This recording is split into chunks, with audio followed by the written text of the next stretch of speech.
Metro rail திட்டப்பணிகளை ஆய்வு செய்ய தற்போது முதலமைச்சர் விஜய் போரூர் சென்றடைந்த காட்சிகளை தான் பார்த்து வருகிறோம். பயணிகளிடம் அவர் கலந்துரையாடும் காட்சிகளையும் தற்போது பார்த்து வருகிறோம். இது தொடர்பான கூடுதல் விவரங்களை செய்தியாளர் ஜெயிலானி வழங்க கேட்கலாம். வணக்கம் ஜெயிலானி, தொடர்பான முழு விவரங்கள் என்ன? வணக்கம் வினிதா. முதலமைச்சர் ஜோசப் விஜய் மெட்ரோ பணிகள் குறித்தான ஆய்வு மேற்கொள்வதற்காக இன்றைய தினம் மெட்ரோ நிறுவனத்தின் தலைமை அலுவலகத்திற்கு நேரில் சென்று ஆய்வு மேற்கொண்டார். அதற்கு பிறகாக நடைபெற்று வரக்கூடிய அந்த 2ஆம் கட்ட மெட்ரோ பணிகள் குறித்து தொடர்ச்சியாக ஆய்வுகளை மேற்கொள்வதற்காக நேரடியாக களத்திற்கு சென்று அங்கு பார்வையிட்டு வருகிறார். அந்த காட்சிகளை தான் நாம் பார்த்து வருகிறோம். குறிப்பாக தலைமைச் செயலகத்திலிருந்து புறப்பட்ட முதலமைச்சர் Joseph Vijay Omandurar metro rail நிலையத்திலிருந்து நந்தனம் வரையிலாக மெட்ரோ ரயிலே பொதுமக்களோடு பயணம் மேற்கொண்டிருந்தார். அது தொடர்பான பிரத்யேக காட்சிகள் என்பது தற்போது வெளியாகி இருக்கிறது. குறிப்பாக அந்த மெட்ரோ ரயில் நிலையத்தில் பொதுமக்களாக பயணம் மேற்கொள்ளும் போது பொதுமக்களோடு உரையாடக்கூடிய காட்சிகளை நம்மால் பார்க்க முடிகிறது. குறிப்பாக அந்த மெட்ரோ ரயில் நிலையத்திற்கு வருகை தந்த முதலமைச்சர் ஜோசப் விஜய் வரிசையில் நின்று மற்ற பயணிகளை போன்று டிக்கெட் எடுத்துவிட்டு அதற்கு பிறகாக வழக்கமாக மெட்ரோ ரயிலில் எப்படி பயணிகள் பயணம் மேற்கொள்வார்களோ அதே போன்று பொதுமக்களாக முதலமைச்சர் ஜோசப் விஜயும் அந்த மெட்ரோ ரயில பயணம் மேற்கொண்டார். குறிப்பாக மூத்த குடிமக்கள் உள்ளிட்ட மெட்ரோ ரயிலில் பயணித்த அனைவரோடும் உரையாடல்களை அவர் நிகழ்த்தினார். அது தொடர்பான காட்சிகளை நம்மால் பார்க்க முடியுது. அதனை தொடர்ச்சியாக அங்கிருந்து புறப்பட்ட முதலமைச்சர் ஜோசப் விஜய் நேரடியாக மெட்ரோ நிர்வாகத்துடைய தலைமை அலுவலகத்திற்கு சென்றிருந்தார். மெட்ரோ நிர்வாகத்துடைய தலைமை அலுவலகத்துல மெட்ரோ பணிகள் குறித்தும் அங்கு நடைபெற்று வரக்கூடிய தற்போது அந்த பணியுடைய நிலைமைகள் என்ன, அடுத்த கட்ட பணிகள் எவ்வாறு மேற்கொள்ளலாம் என்பது தொடர்பான அனைத்து பணிகளையும் ஆய்வு மேற்கொண்டார். அதற்கு பிறகாக சாலை மார்க்கமாக புறப்பட்ட முதலமைச்சர் ஜோசப் விஜய் வந்தடைந்தார். கிண்டியில தற்போது நடைபெற்று வரக்கூடிய அந்த மேம்பால பணியினை ஆய்வு மேற்கொண்டார். குறிப்பாக 101 மீட்டர் உயரத்துல கட்டப்பட்டு இருக்கக்கூடிய அந்த இந்தியாவிலேயே முதல் உயரமான அந்த பாலத்தினை மேலே சென்று ஆய்வு மேற்கொண்டதற்கு பிறகாக தற்போது போரூர் பகுதிக்கு வந்தடைக்கிறார். குறிப்பாக போரூரை பொறுத்தவரையிலும் இது மிகவும் முக்கியத்துவம் வாய்ந்ததாக பார்க்கப்பட்டு வருகிறது. ஏனென்றால் ஒரே பில்லர்ல 2 ரயில்களை இயக்கக்கூடிய அளவிற்காக கட்டமைக்கப்பட்டிருக்கக்கூடிய நவீன தொழில்நுட்பத்தோடு உருவாக்கப்பட்டிருக்கிறது. இந்த வழித்தடத்துல தற்போது வரை பொதுமக்கள் பயன்பாட்டிற்கு மெட்ரோ ரயில் சேவை தொடங்கப்படவில்லை என்றாலும் கூட ஏற்கனவே சோதனை ஓட்டங்களிலும் அனைத்தும் நடைபெற்று முடிந்திருக்கிறது. இந்த நிலையில்தான் தற்போது போரூர் வந்திருந்திருக்கக்கூடிய முதலமைச்சர் விஜய் ஆளில்லா மெட்ரோ ரயில் மூலமாக பூந்தமல்லி வரையிலாக பயணம் மேற்கொள்கிறார். இதற்கு அடுத்த ரயில் நிலையம் என்பது பூந்தமல்லி ரயில் நிலையம். போரூரிலிருந்து பூந்தமல்லி ரயில் நிலையம் வரையமாக பயணம் மேற்கொள்ளக்கூடிய முதலமைச்சர் ஜோசப் விஜய் அங்கிருந்து சாலை மார்க்கமாக தனது ஆய்வு பணியை முடித்துவிட்டு வழக்கம் போல தனது இல்லத்திற்கு திரும்ப இருக்கிறார். இந்த நிலையில இந்த பணிகளை ஆய்வு செய்வதற்கான நோக்கம் என்னவென்றால் மெட்ரோ ரயில் 2ஆம் கட்ட திட்டப்பணிகளை பொறுத்தவரையில ஒட்டுமொத்தமாக 118.9 கிலோமீட்டர் அளவுக்கு இந்த மெட்ரோ ரயில் பணிகள் என்பது 2ஆம் கட்ட பணிகள் என்பது நடைபெற்று வருகிறது. ஏற்கனவே 2 வழித்தடங்கள்ல இந்த மெட்ரோ ரயில் திட்டம் என்பது உருவாக்கப்பட்டு பயணிகள் அதனை பயன்படுத்தி வருகிறார்கள். இந்த நிலையில மேலும் காரிடார் 3, 4 மற்றும் 5 என 3 வழித்தடங்கள்ல 118 கிலோமீட்டர் அளவிற்காக அந்த பணிகள் என்பது நடைபெற்று வருகிறது. ஒட்டுமொத்தமாக இந்த பணிகளுக்காக 63,000 கோடி ரூபாய் மதிப்பீட்டுல மத்திய மாநில அரசுகளுடைய நிதியில கீழே இந்த மெட்ரோ பணிகள் என்பது நடைபெற்று வருகிறது. இந்த மெட்ரோ பணி முழுவதுமாகவே பணிகள் நிறைவு பெற்று பொதுமக்களுடைய பயன்பாட்டுக்கு வரும் பட்சத்துல 173 கிலோமீட்டர், குறிப்பாக சென்னை மற்றும் சென்னையை சுற்றி இருக்கக்கூடிய மாவட்டங்கள் என 173 கிலோமீட்டர் முழுவதுமாகவே மெட்ரோ ரயில் சேவை என்பது கிடைக்கும். இதன் காரணமாக பெரும்பாலான பகுதிகளுக்கு மெட்ரோ ரயிலேயே பயணம் செய்ய முடியும் என்ற ஒரு சூழல் என்பது உருவாகும். இதன் காரணமாக தனிநபருடைய போக்குவரத்து என்பது குறையும். குறிப்பாக தனிநபர் போக்குவரத்து என்று குறிப்பிடுவது 2 சக்கர வாகனங்கள், 4 சக்கர வாகனங்கள், ஒருவருக்காக ஒரு 4 சக்கர வாகனங்கள் பயன்படுத்துவது உள்ளிட்ட இது போன்ற அந்த வாகன பயன்பாடு என்பது குறையும். இந்த வாகன பயன்பாடு குறைவதன் காரணமாக போக்குவரத்து நெரிசல் குறையும், பெட்ரோல் டீசலுடைய பயன்பாடு குறையும் என பல்வேறு நன்மைகள் பொதுமக்களுக்கு கிடைப்பதற்கான வாய்ப்புகள் இருக்கிறது. எனவே அந்த பணிகளை துரிதமாக விரைவாக முடிக்க வேண்டும் என்ற கண்ணோட்டத்துல தொடர்ச்சியாக தமிழக அரசு இந்த பணிகளை முடுக்கிவிட்டு வேகமாக நிறைவுபடுத்துவதற்கான அந்த பணிகளை மேற்கொண்டு வருகிறார்கள். அந்த அடிப்படையிலேயே நடைபெற்று வரக்கூடிய பணிகளை பார்வையிடுவதற்காக முதலமைச்சரே நேரில் வருகை தந்திருக்கிறார். போரூர் ரயில் நிலையத்திற்கு வருகை தந்திருக்கக்கூடிய முதலமைச்சர் ஜோசப் விஜய் தற்போது ஆளில்லா ரயில் மூலமாக போரூரிலிருந்து பூந்தமல்லி வரையிலாக பயணம் மேற்கொள்ள இருக்கிறார். அந்த காட்சிகளை நம்மால் பார்க்க முடிகிறது.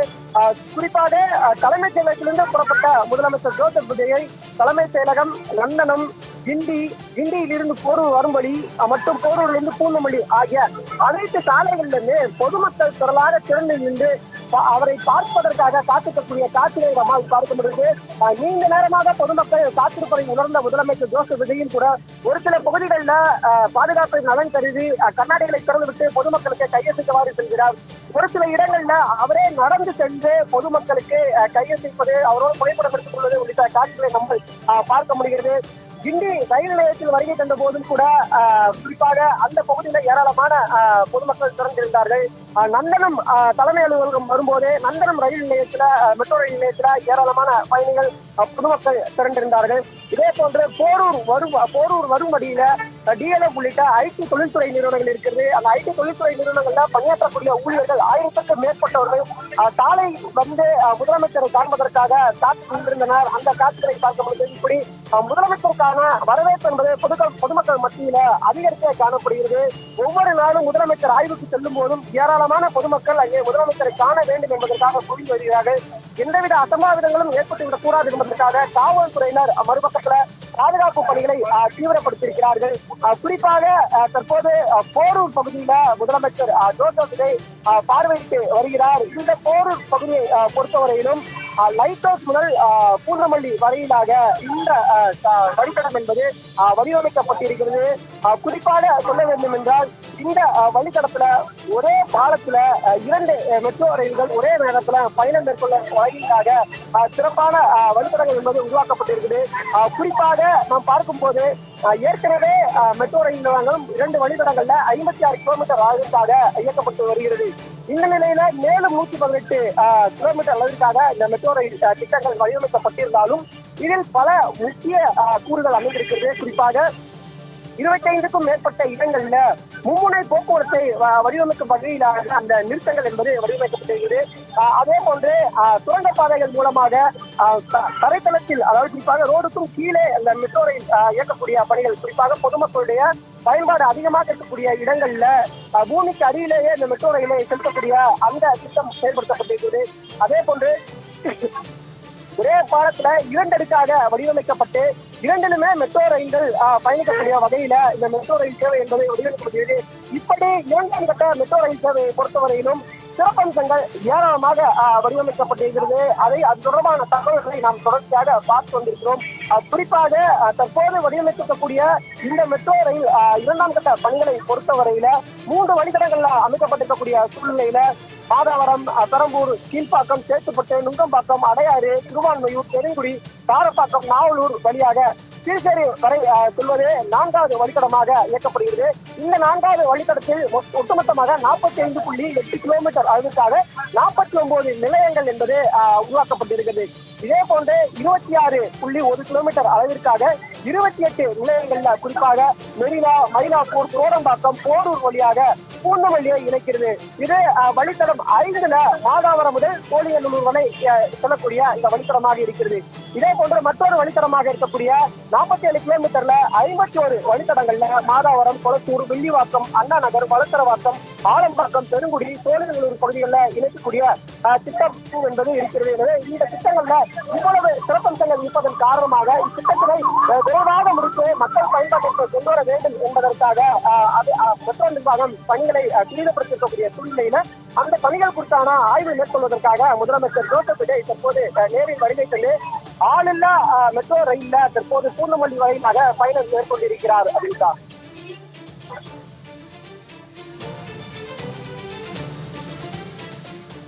ஜெயலானி, முழு திட்டப் பணிகள் குறித்து விவரமா சொன்னீங்க.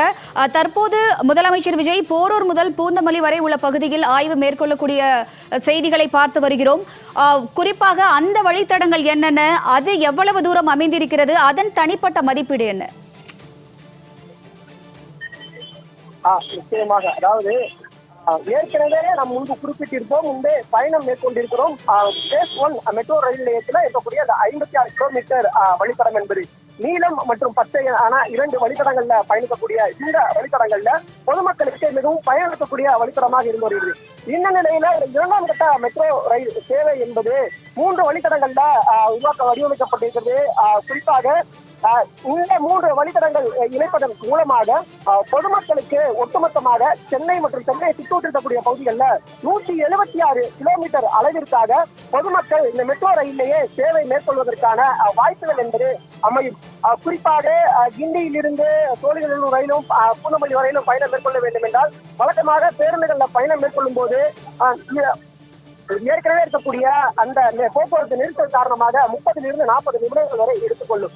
ஆனால் மெட்ரோ ரயில் சேவை பயன்பாட்டிற்கு வந்தது என்றால் அங்கிருந்து அங்கு பயணம் மேற்கொள்வதற்கு ஒட்டுமொத்தமாகவே 20 நிமிடத்துக்குள்ளாகவே இந்த சேவை என்பது உருவாக்கிவிடும். இப்படியாக மெட்ரோ ரயில் சேவை பயன்பாட்டிற்கு வரும் பட்சத்தில் பொதுமக்கள் சுலபமாக இந்த சேவைகளை அணுக முடியும் என்பதாகவே பார்க்க முடியுது.